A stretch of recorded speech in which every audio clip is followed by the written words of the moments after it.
All right, what is up, everybody? Welcome in. I am live from Big 12 Media Days Radio Row here in Frisco at the Star, the home-ish of the Dallas Cowboys. Practice, home, anyway, you know where it is. I'm going to do like 30 minutes or so for you here before I get out of town. I've got to head back via vehicle all the way to Kansas City today. But I know if you guys have been following me, you know that I'm here. I haven't put out much content yet. I've been recording a ton of stuff, and I'm ready to get it all to you. I'm excited to trickle that out to you. But I want to talk a little bit live about something I was discussing on Radio Row with other people earlier today, and I thought, man, I'm getting enough questions about this. I wrote about it in Open for Business, my Big 12 newsletter. So why not go ahead and get it out of here? Let's get it out here on the live stream right now, because I'm not going to have a chance to do it tonight. Obviously, I will be traveling back to Kansas City. So here's the lineup. Here's what I've got for you.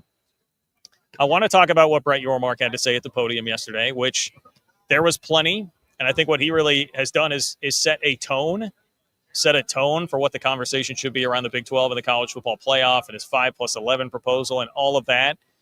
And I think it's very wise. It's very smart. But before that, we've got to talk about Cody Campbell again. I know some of you may get sick of this. Obviously, I've talked about him a lot. There's a lot going on. But with Cody Campbell, man, his name got brought up again in a USA Today report, okay? So it's a USA Today report about him as a profile, but there's some really important information in there about his connection to the White House and what that could mean for the future of what is going to happen to the Big 12, or at least schools in the Big 12. You guys know my Project Rudy dreams here, right? Still feel like they're kind of alive because of what seems to be happening with Cody Campbell. And it's a big report that I feel like just got washed under the wave of everything that was happening at Media Day yesterday. Just not a lot of people talking about it. If you want to read more about it, you can check out the Open for Business Big 12 newsletter at ofbnews.com, and you can go ahead and get the scoop on what I'm about to say and what I'm about to tell you here. I'm going to go ahead and pull this other earpiece out. Didn't work quite as well as I thought, people. But anyway, that's what I've got. I do have some thoughts on Scott Frost as well. I was talking to the Sons of UCF earlier today about everything that happened with Scott Frost's comments yesterday. Obviously, that was one of the big stories. He popped off about Nebraska, and when I say popped off, that's probably not totally fair. He did a one-on-one interview with Chris Vanini where that drew a lot of headlines, but my thoughts on that have changed from what my initial take was on what happened to Scott Frost there. So anyway, that's the quick rundown here.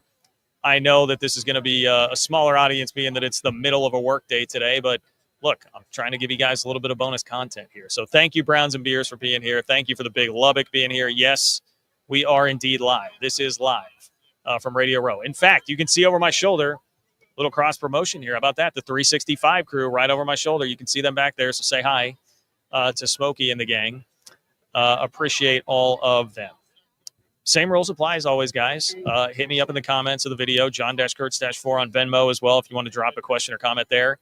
And I will get to it to kick off the next show. But I imagine we may have a little bit less going on here today in the way of comments. But all right, let's talk about this.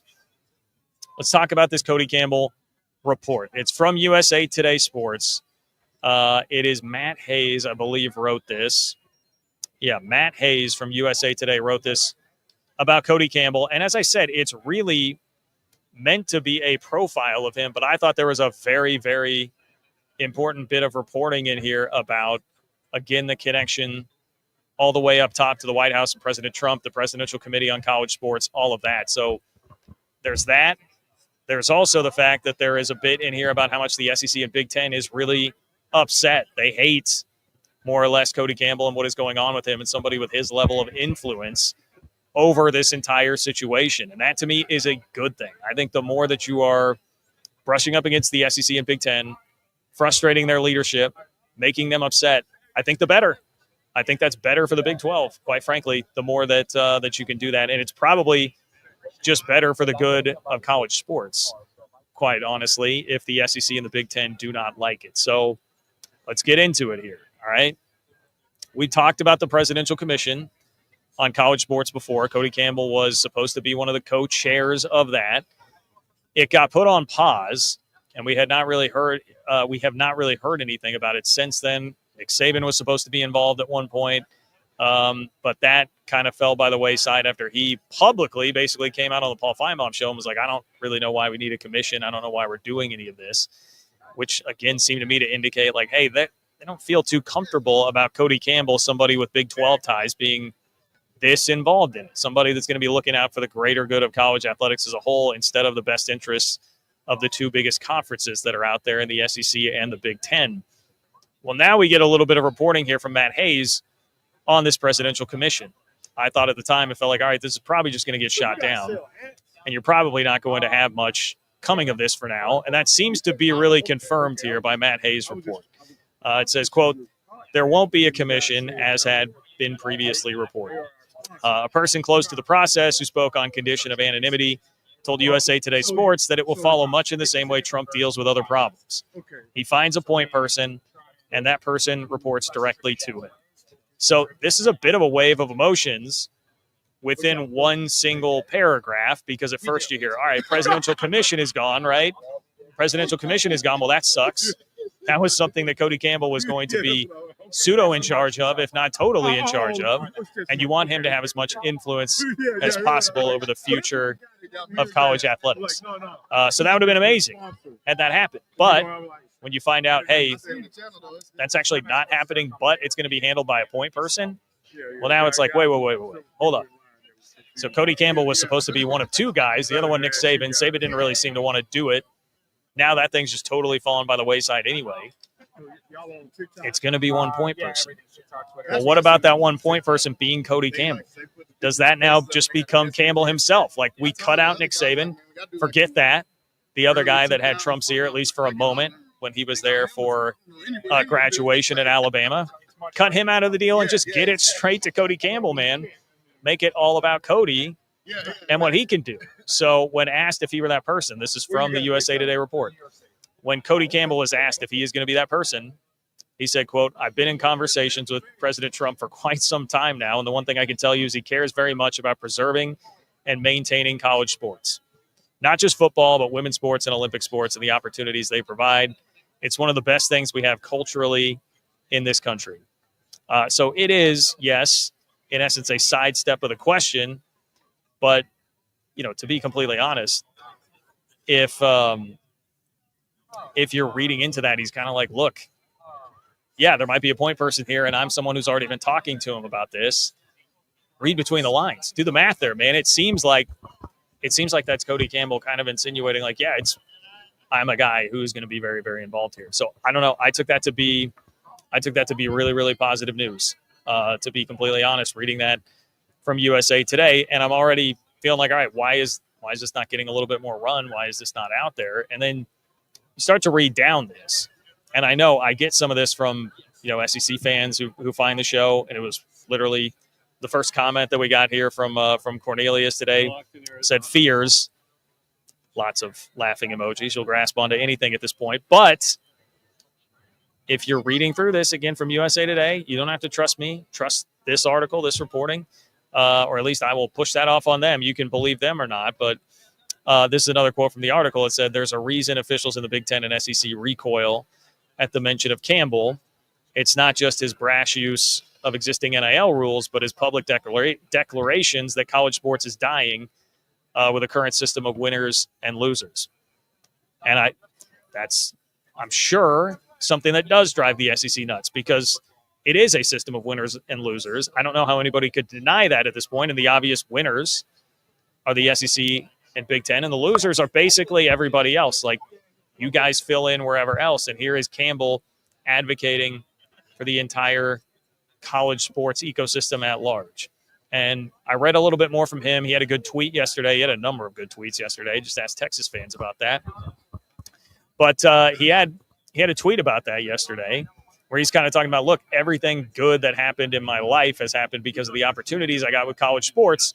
So he's fighting for that to remain an option for as many people as possible. Now, at the same time, he's also playing by the rules of the system, right? He is pumping as much money as he possibly can into Texas Tech to make sure his alma mater is as effective as possible, which also really, really makes sense. He's just a guy that's not going to take no for an answer. You know, I believe Joey McGuire was quoted in that article Again, check out ofbnews.com to sign up for the Open for Business Big 12 newsletter. You can find a link to the entire article. Joey McGuire was like, look, dude, he doesn't take no for an answer. Like, this is a guy that has sold billions of dollars in companies. He does not take no for an answer. So I am going to continue to beat this drum that I think Cody Campbell being as heavily involved here is a huge thing for at least like Big 12 schools. I do continue to say the Big 12, and maybe it's more appropriate to say for Big 12 schools, because Project Rudy is, again, my ultimate dream here. And it mentions in this USA Today article the Sports Broadcasting Act of 1961, which is what Cody Campbell has talked about, pooling media rights, selling it all as one chunk together, college athletics instead of the different conferences. And that is basically your Project Rudy sort of format, right? That's what happens. If you get that all together, you break everything up, the top 70 teams, put them into 10 different, or rather 7 different conferences. That's the Project Rudy plan. That's basically what Cody Campbell has advocated for. It's now in the USA Today article that's written as a piece entirely about him. That obviously wouldn't maintain the Big 12 in its current form, but it's going to be a great thing for all the Big 12 schools that are in it right now. Obviously, if you're looking for just access and opportunity in the future of the sport. This article also mentions, again, I don't think this is debatable at all. We've seen this reported multiple times now, that $3 billion is what the total media value is of all the conferences put together at this point. It could double if you sold it that way. If everybody pooled them together, that would double the amount of money that's there for everybody to split up. So that becomes more money. Now, it's not as unevenly distributed, even if there is unequal revenue sharing of that money. It would not be as much winners and losers as SEC, Big Ten, and everybody else. So therein obviously lies the rub as to why the SEC and Big Ten would be against that. But, man, I thought this was a pretty big article from Matt Hayes at USA Today, and kind of hidden in there, tucked in, paragraphs deep into this thing was this reporting about Cody Campbell and the reporting about what the SEC and Big Ten think about Campbell and what he is doing. So I'm on board with it. Obviously, I will continue to support it. I think that's not something that came from Big 12 Media Days, so it's not getting as much coverage right now. I will probably talk more about this when I get back and we get back to more of a traditional format with the shows. But I wanted to make sure that I got that out there now, read more about it and Open for Business. And look, keep your eye on it, man. Keep your eye on Cody Campbell. We shall see where that goes. Obviously, that's not the only thing that happened yesterday and today. Big 12 Media Days going on. I was just listening a second ago to Coach Prime up at the podium talk about, speaking of Texas Tech and their money, all the money that Joey McGuire has to work with. Coach Prime is definitely good buddies with Joey McGuire. He's made that very clear the last couple of years here at Big 12 Media Days. But today's been, at least to me, a little bit quieter. Now, here on Radio Row, if you want a little look at how the sausage is made, like, you hang around here. I'm not seeing as much at the podium. I have not been up there for everybody today. I do know that somebody asked Lance Leipold a question where they asserted that last year's offense was a debacle, and asked about how the offensive coordinator change was going in terms of getting the debacle from last year back on track, which is pretty funny. So I think there have been some lighthearted moments for those of us watching or following some of this. But yesterday, more heavy hitters. Obviously, Brett Yormark was up at the podium. And that's where I want to go next with this, is what Brett Yormark had to say, okay? So to me, Brett Yormark was really all about setting a tone yesterday, and it's the same tone that I have talked about over and over again, the best thing about his leadership of the conference, which is just that he's not going to be pushed around and be reactionary. Big 12 is very proactive at trying to combat narratives that hurt the conference and just to push the value of the conference as much as he possibly can. So you can disagree with some of what his actual tactics are and how he does this or what he is supporting. Particularly right now, the 5+11 playoff format is very polarizing. I understand if you don't like that. I understand if you disagree. But I don't think you can disagree that he is incredibly proactive and he tries to fight the narratives and push back as much as he can on how people feel about this league across the country. And I think we saw that yesterday with what he did at the podium. I would even say it starts with the fact that he strategically places Big 12 Media Days here early July, man. I mean, it's July 9th. We're still like a month and a half away from that game in Ireland kicking off between K-State and Iowa State in week 0. But you start early. You get out in front of everybody. You are the first out there, which means better shot at media attention. There have been a lot of national guys here. I said hi to Ross Dellinger earlier today, who is here. Brett McMurphy has been running around here. Chris Vanini, who had the quote about Scott Frost yesterday. You've had Pete Thamel was here yesterday. Lots of national attention comes here because you're first and you're not getting lost in the shuffle of Big Ten, SEC. Like, everyone's starving for whatever college football you can get. You go first. You have a better shot of getting attention here. That is smart. Get people in the house to start talking about whatever it is, whatever the narratives are that you want to put out there. Start planting some seeds. You do that. That's what Brett Yormark did. Then he starts the conversation with, of course, being asked, talking about the 5+11 playoff plan. That's not something he's going to back down from. I heard people talking about yesterday, he doubled down on it. No, he's really like quadrupling down on it at this point. Like, how many times have we heard Brett Yormark say this and do this? Of course he was going to double down on it. In fact, here was his quote from yesterday. He said, quote, 5+11 is fair. It may not be the best solution today for the Big 12, but long-term it's the right format for us. I'll double down on it. I'm sure the ACC's Jim Phillips will, and other conference commissioners will as well. Which he is right. The ACC is definitely behind this as well. The SEC seems to be behind it right now for obvious reasons. And Yormark admitted, like, hey, people have pointed out the 4-4-2-2 thing. 2 automatic bids. You're probably not going to get 2 teams in the college football playoff from the Big 12 every single year as of right now. It may just be 1 with 5+11. But you're not codifying that you are half the league of the SEC and Big Ten, obviously, which not only preserves your dignity, but preserves more upside long-term. And that's what he's doing. It's a long-term play. He literally said it there. Long-term is the right format for us. You don't have to disagree, but he's getting that out there, taking it head on, and putting that there. Now, he then followed it up with saying, I expect the Big 12 to earn multiple college football playoff bids this year. He expects the Big 12 to earn multiple college football playoff bids this year. I love that, because people are going to disagree. People might make fun of it. I'm sure you show that to people in SEC country, they're not going to agree with it. But be the first out of the chute. The only people talking about it right now publicly, as the SEC and Big Ten have kind of gone quiet for now, and then say, we're going to get multiple playoff bids. I'm supporting this because I think it's the best for us long term. Now the conversation begins with people talking about the Big 12 and multiple bids. It's not sit back, don't say anything, avoid it, and everybody will just say, well, of course the Big 12 is only getting 1, and you just ignore it the whole time. No, that's not what you're doing. You're saying, I want to start this conversation here by saying, we can be a league with multiple bids. We should be a league with multiple bids. We expect to be a league with multiple bids. That's here. Everyone's talking about it in July. That's what it will start with. So I like that. It's also done in concert with the decision to not have a media poll, right? To not have a preseason Big 12 media poll, which I don't think there's really a lot of disagreement on that. I think most people seem to be behind that whole idea, which makes total sense. We're going to come out and say we're getting multiple teams in. We're not going to give you this ammo to do a preseason media poll to let you talk down our teams like BYU and Arizona State, which obviously happened last year. So we are setting this narrative that we'll get multiple teams in. We're not going to let you start it and say, well, look, you've got a chance to take a team at the bottom. They go to the top. Obviously, the league's not good. And we started by thinking you're only a 1-bid league anyway. Not happening. So maybe a little bit subtle, but I love what Brett Yormark did with that. Now, one thing I would quibble with a bit was the messaging on what he said about why they did away with the preseason poll. He said, quote, I think it disadvantaged Arizona State last year. It's the right thing for the Big 12 to get rid of it, and we're glad we did it. Now that, I would have just tweaked the messaging to say,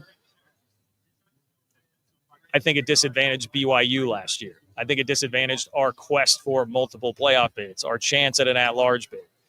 That's how I would have changed it yesterday, because I saw some responses here, like Tom Fernelli, Cover 3 podcast. I think he does a great job. I respect him.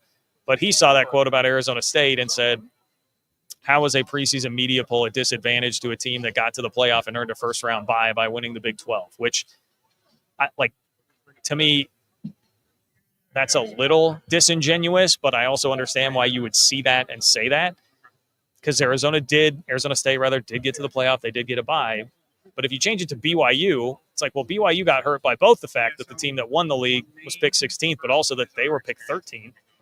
Nobody thought they were good all year. They were waiting for them to lose so they could drop like a rock. And despite the fact that they had an objectively better resume than Miami, better strength of schedule, better strength of record, better overall win, they got no consideration for an at-large bid. Miami damn near got in. That's the problem. And the preseason media poll set the tone, speaking of, for that, and gave people more of a reason to not give the Big 12 consideration for an at-large. So if you say that, I think that's easier for minds to wrap around than it is saying Arizona State. Like, well, what do you mean, Brett? They got in. But even Arizona State, if we want to talk about that and get in the weeds on that, one, they were still behind Boise. They were not the number 3 seed in the playoff. They were still behind Boise. You guys know how much I ranted and raved about that when it was going on. Arizona State, I think Big 12 champ had a case absolutely to be ahead of Boise when it came to getting that third bid. I think it worked out better for Arizona State to get to play Texas and damn near beat them. But you would prefer them to be number 3. They got less respect than a group of 5 champion. I think that's a lot of Brett Yormark's point. And even to that end, man, we were in mid-November, and I was having to talk about defending the Big 12's honor when it comes to will Tulane or will Army, one of these other teams, get into the college football playoff in front of them. So, look, I like what Brett Yormark had to say yesterday.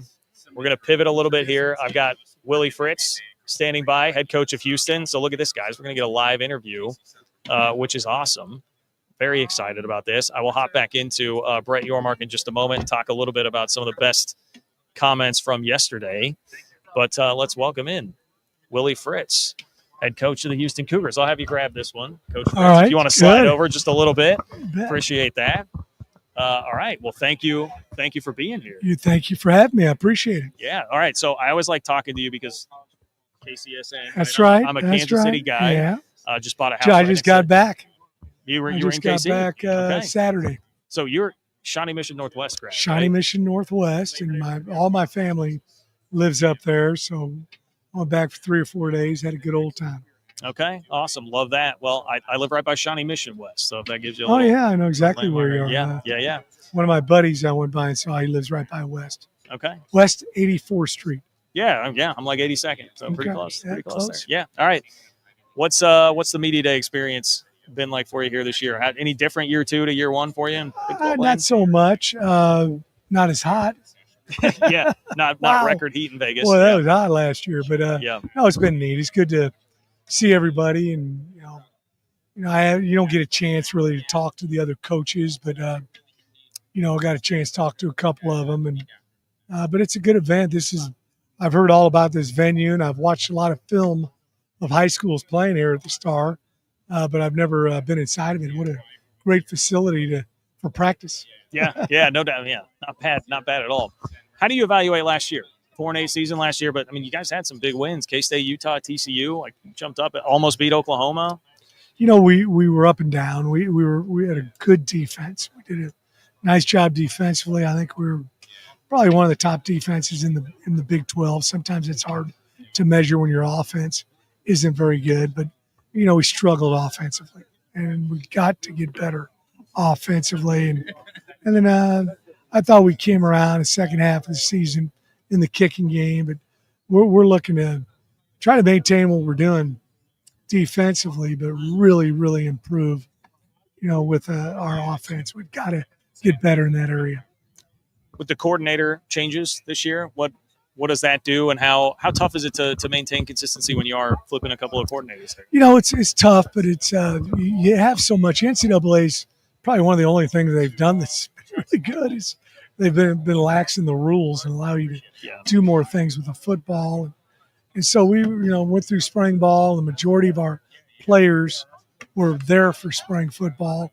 And, we made some progress. We really did. I think, it's tough to make changes with your coordinators, but, the systems are very similar. And I think in this day and age, you're going to have a lot of new players each and every year. So, you're going to have to reteach, relearn things every single season.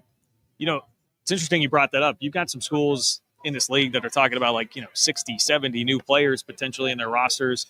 as you mentioned, everybody's having to do it. How much of an adjustment has that been as a coach to like, how do you do that tactically? Like, how do you do that every single year to make that work? My first season, I got in late. I think we had 63 new guys. This year, I think we're at 43 new players. A lot of those are freshmen and walk-ons and things like that. But, we want to get to the point where we have, the freshman class, 20, and then maybe 10 more guys, and be in the 30s, which would be normal for, I think, most teams. Would be on the low end. You just got to reteach things. You got to be very, organized in how you present things to your guys. You can't assume everybody knows what I'm talking about. Maybe it's only 70% of them. You got to make sure the 30% are on the same page as well. So we just, kind of go over everything the first few weeks in January, and then the first few weeks when we come back in June, because we'll have some new high school players, and tell them exactly how we like to do things at the University of Houston. Yeah. How's Connor been doing? Connor Wegman coming in as a quarterback this year. He's doing great. He's really had a tremendous attitude. He was looking for a fresh start. He's healthy. We're very, very excited about Connor. That's the health part I wanted to ask about, because I had heard that was something that really held him back last year. How much to you did that hold back? He was banged up, and both with his legs and also with his throwing shoulder, and took a little while for him to get full speed, throwing the ball. But about the middle of February, he was released and ready to go. So he went through all of spring ball, and he's doing outstanding. Yeah. One thing I've been curious to hear from coaches here is we're heading into a revenue sharing world, right, where everybody is operating under $20.5 million cap for this first year. It has been more of a free for all. How do you budget what you can spend on your current roster, what you want to save for the transfer portal, what you do for high school recruiting, especially when you don't know how the fair market value piece of this is going to go in the future, and nobody really has any idea what it'll look like? You just got to adjust each year. Something's going to be different here in 6 months. They're not going to keep everything the same. We've been notorious for the last 3-4 years of just changing things big time. But hopefully we get one portal window. I hope that comes to fruition, or talking like it is. And then you got to see how other people are doing things. I'm very fortunate. I have a lot of former players who are big wheels in the NFL, and they've talked to me about how they do things as far as revenue distribution, which positions they put more of a premium on. Right. We've got to be. We don't have to be perfect, but we got to be really good. We don't have the money like everybody else. There's a few of us in the conference that are a little bit different. I'm probably one of the few schools in America that didn't have the opportunity to front load anybody. Yeah, wow. So that's different. But if you do a good job of managing your money, giving it to the guys that really deserve it, and try to make as few mistakes as possible, you got an opportunity to compete with schools that may have triple or quadruple what you're spending with your guys. Yeah. I heard Kenny Dillingham talking yesterday about the importance to him of just taking care of your roster first, like the guys that are on your roster first, versus creating problems with how much you're paying guys that are coming in. Like, how much of the dynamics of that do get tricky? Like, if you're bringing somebody in that's making more than someone who's been there and produced. Oh, I think big time. Hey, we'd be naive to think these guys don't talk. They talk, even though there's confidentiality clauses in their contracts, which we have them signed now. They talk about it just like coaches talk about it. So you got to be very mindful of making sure you reward your current players, just like Kenny was talking about. You want to make sure that they're, taken care of if they've done it. I tell guys, here's how we look at how much money we offer guys. Number one, how did you play during the season? Number two, how did you play during the season? Number three, how did you play during the season? We got to get out of this potential stuff. That's a French word for not worth a crap yet. So we want to make sure we do a good job of rewarding guys who've done it in the Big 12 for the University of Houston. Yeah. Well, what do you foresee this year? What are the areas you want to see the most progress in, I guess, program-wise, and where do you kind of foresee things going right now? I'm excited about our roster, our depth, our coaching staff. We want to get off to a fast start. Everybody wants to get off to a fast start, but I really think you got to play well week in and week out in this league because it's so balanced. I think the Big 12 might be the most balanced league in the nation, not just Power 4, but any league. Everybody's capable of winning 7, 8, 9, 10 games, and nobody's capable of maybe losing 7, 8, 9, 10 games. So those are some of the things that we're looking at and just finding out about our roster and our team the first 2 or 3 weeks of the season. Big picture with all the stuff that's going on, playoff format, everybody's talking about that. Brett Yormark obviously is very in favor of the 5+11 sort of format. What do you think about the Big 12's place just in college football and college athletics as we move forward in this new revenue sharing? I'm worried about us making these rules and then everything's changes in 2 years, which I think can happen with the Big 12. So we want to do a very good job of promoting this league and, understand. And we got to do well in non-conference games. Yeah. That's a big deal, but I've played a lot of schools from a lot of different leagues, and any given Saturday, we just got to make sure we do a great job of having our wins on those Saturdays. Yeah. Willie, I appreciate the time. Thank you. Tell Michael Bishop I said hi the next time. I see Michael all the time. Michael's coaching high school football in Houston area, and I talk to him quite frequently. So I'll tell him. Yeah, appreciate that. All right, take care, Willie. Best of luck. I saw your question too. He should have won the Heisman Trophy. Oh, I forgot I had that written down. Right. The Ricky Williams Career Achievement Award, right, in 1998. Should have been him. He should have won it. I mean, he's you're a Kansas City guy, and I was up there during that time when Coach Snyder completely and totally changed that program. I had someone tell me one time, "Oh man, your rebuild at Tulane is the greatest." I said, "No, it's not. Kansas State, what Bill Snyder did there is the greatest rebuild in the history of college football, and a big part of that was Michael Bishop. Massive part of it. Massive. Thank you, Willie. Take care. Thank you. Go Cougs. All right. Love that, guys. Anytime I can get a Michael Bishop reference on the show, that is a great thing. 1998 Davey O'Brien Award winner, Heisman runner-up.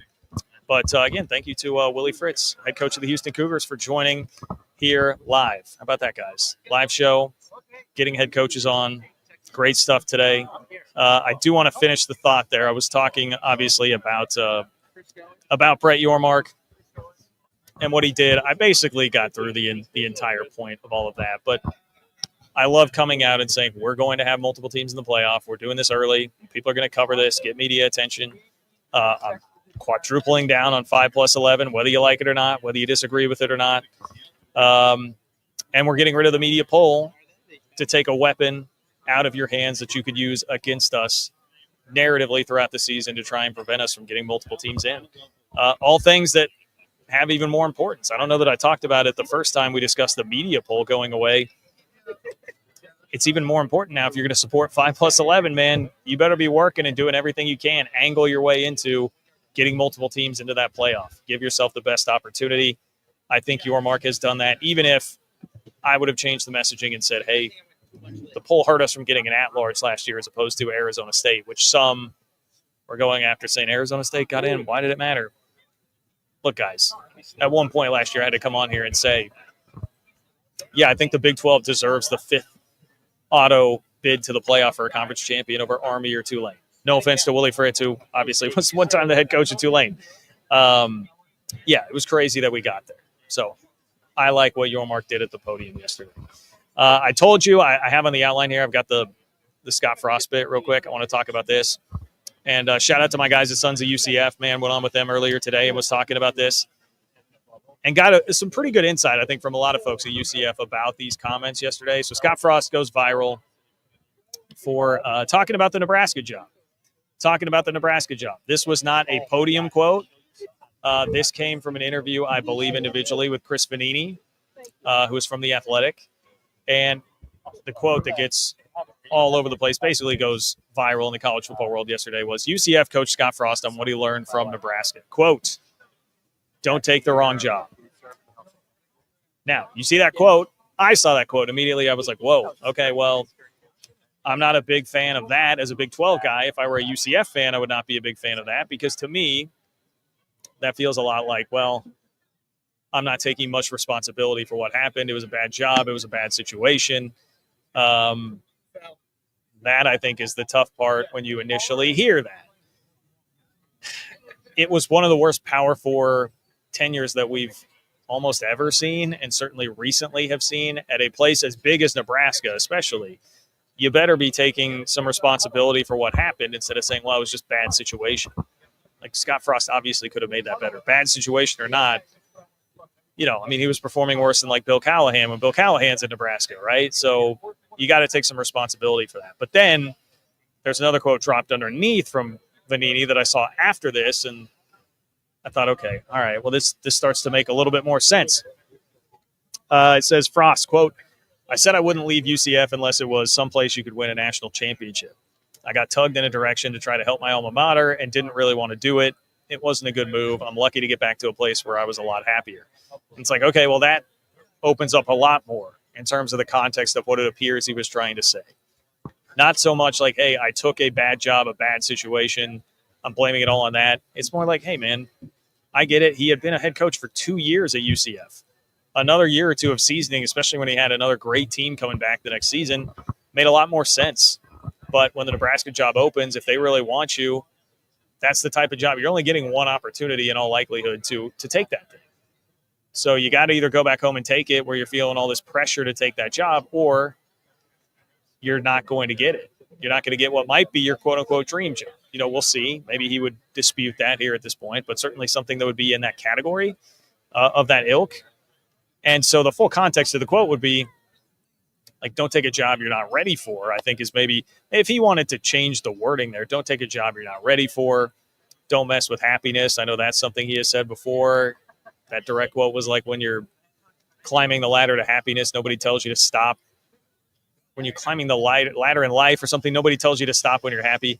You can massage that wording a little bit than what came out here. Don't take the wrong job. But I think the message is all still the same. And I don't think there's really anything wrong with that. I would not be concerned with that, really, if I were a UCF fan. And I know it seemed like UCF probably was not thrilled with that yesterday, judging by how the end of the day went after that quote kind of went out there. But I would also just say, who really cares in the end? I mean, again, July 9th, Big 12 goes first to get more attention on all these things. It's going to get attention because we're starved for college football content.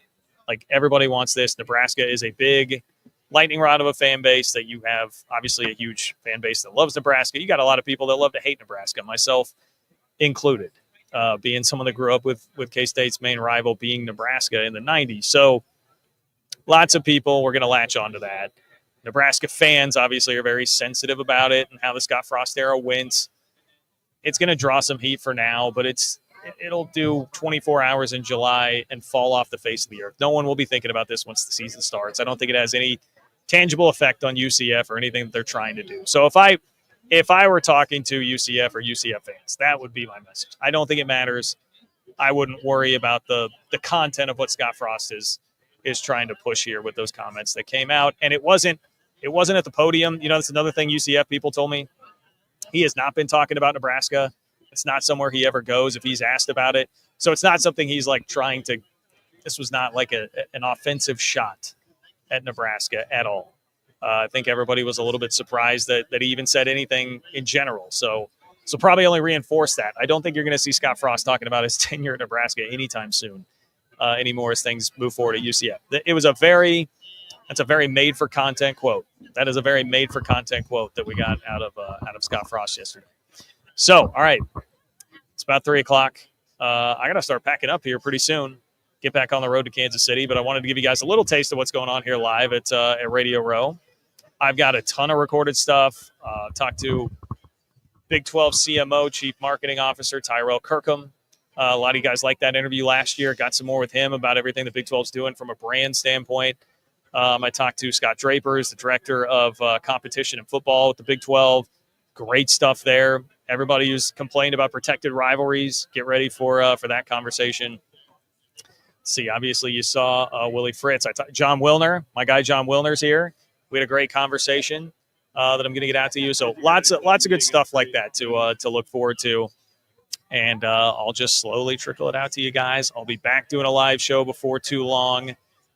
We shall see. Might depend on whether or not I can get around to that tomorrow, trying to kick back in gear as I get to KC tomorrow. But thanks to everybody for being here and hanging out. We got a pretty good audience here. So thanks to everybody who did that. I hope you guys enjoy the rest of your day. Thanks for hanging out midday of a work day, and I will talk to you all soon.